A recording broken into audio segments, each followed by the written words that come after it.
Hello, it's Fred and Sangeeta here. February marks LGBT plus History Month, and to mark the month, I'm delighted to say we are joined by drag performer Joe Black. Now, you may have seen Joe recently appear on RuPaul's Drag Race UK or performing across the South.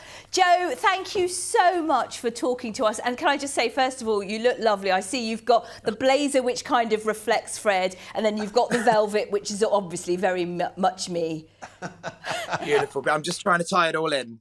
You're great. And obviously, Brighton. So you're one of us. You're one of our viewers. You live in the patch. Well, you know, I'm originally from Portsmouth, and I remember seeing you on my TV a lot as a child, Fred. And I live in Brighton now. Lovely. Joe, you'll notice that Sangeeta's dress deliberately is matching the curtain behind you. How's that? Is that good? Beautiful, beautiful, beautiful. Joe, tell us first of all, what does LGBT plus History Month mean to you? I think it's a way for people to learn and celebrate all of the diverse and wonderful LGBTQI plus history that the world has to offer. You know, both in the UK and internationally. It's a rich, fruitful, exciting, sad, emotional, inspiring stories. And I think it's a month where people can learn things that, you know, you don't get taught in school. Is it a month to kind of see how far we've come? Have we come far? I think we've come a long way, but I think there's still some way to go, you know, and I think that's why having the month of the history is important, because as much as we can go, oh, things are much better now, they're much better now, you know, they're not perfect. And so we can learn from the mistakes of the past and hopefully take it on to the future to be better and brighter and have a nicer time for everybody. So, Joe, what have you got to do then to make it better and brighter, as you put it? What needs to be done, and soon? And I think there are still, as much as we like to think that people are more open all across the board, I just don't think that is the case for everybody. There are still people that don't, you know, understand or agree or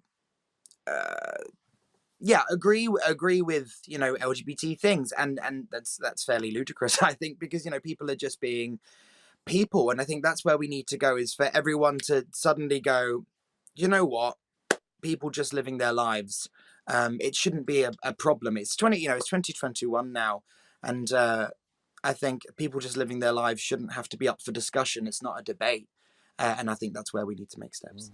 We have to talk about RuPaul's Drag Race UK, and you feature in that. It's a primetime show. Everybody watches it. You don't have to be from the LGBTQ plus community to enjoy that. Why is that programme important? I think what Drag Race did was, I think for, you know, the longest time, drag had especially in the UK, you know, a reputation for, you know, you go to your bars, you see a drag performer, and that's where you see them. And I think it broke down the boundaries to see the people behind it. You know, you didn't, you know, of course you could learn about the people behind it before, but, you know, that took digging and interviews and getting to know people. And I think this is a nice, accessible way for everybody to see the people behind the drag and behind the facade, the glamour, the cartoonish aesthetics. It's to get to know the stories behind everyone. And I think that's what Drag Race has done most successfully. You were the first person, Joe, from Brighton ever to take part. Did you enjoy it? It was a very stressful experience.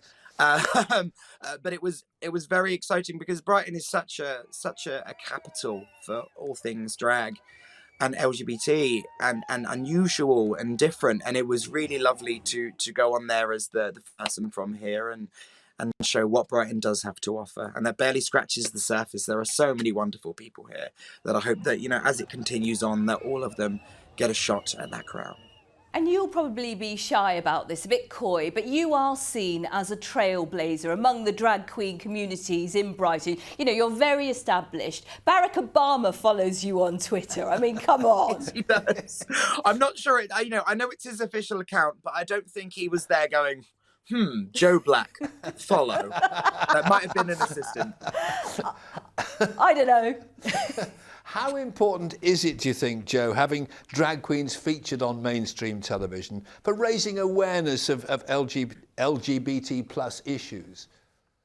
I mean, the drag performers have always been some of the most outspoken and the most political and really fighting for change in throughout history. Stonewall. Those were the ones at the forefront there, really making that happen, and trans people and people of color, and like I said, with the people behind the facade, I think it's important then to go, oh, it's easy for people to look and go, oh, silly drag performer, it's all just silly costumes, and I think it does so much to say, like I said before, the real humans behind it and where people come from and their individual stories of how and why they do it, because it's so diverse.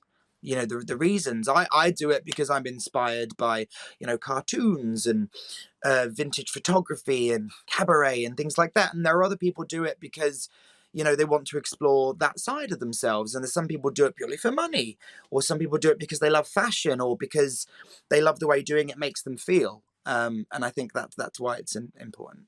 And you all look fantastic. How much work does go into creating that look and making sure that you do stand out?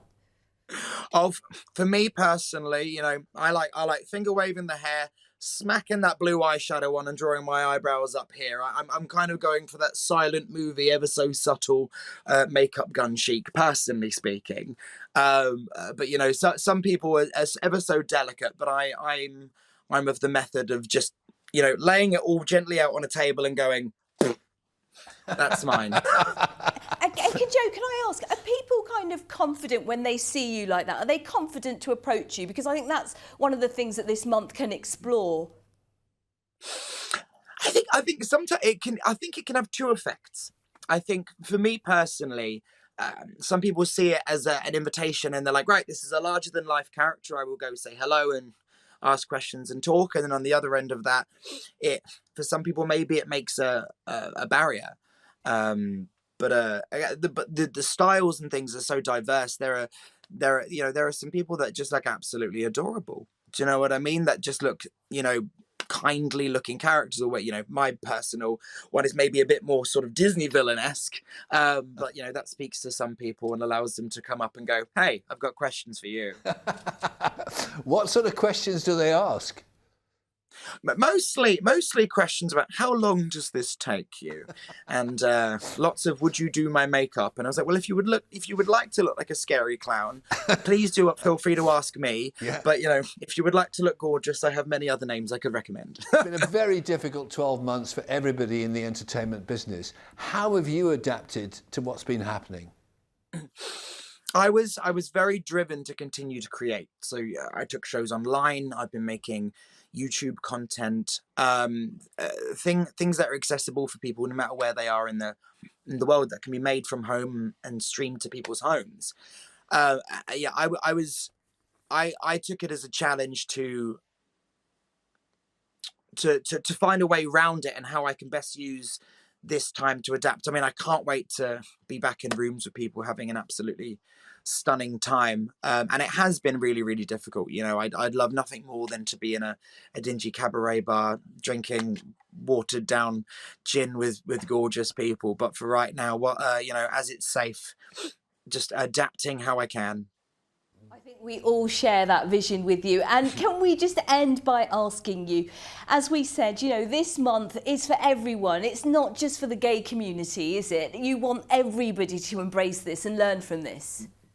Oh, and absolutely everybody, because we are all in this together, and ultimately, it's about everyone knowing the history, and it's just people. Whether there's somebody that has never met an LGBT person, that doesn't mean the month isn't for them. It's for them to learn and grow their own knowledge and experience and things. So yes, absolutely everybody. Joe, can I just ask you on a personal note, you were born in God's chosen city, Portsmouth. Are you a Pompey fan?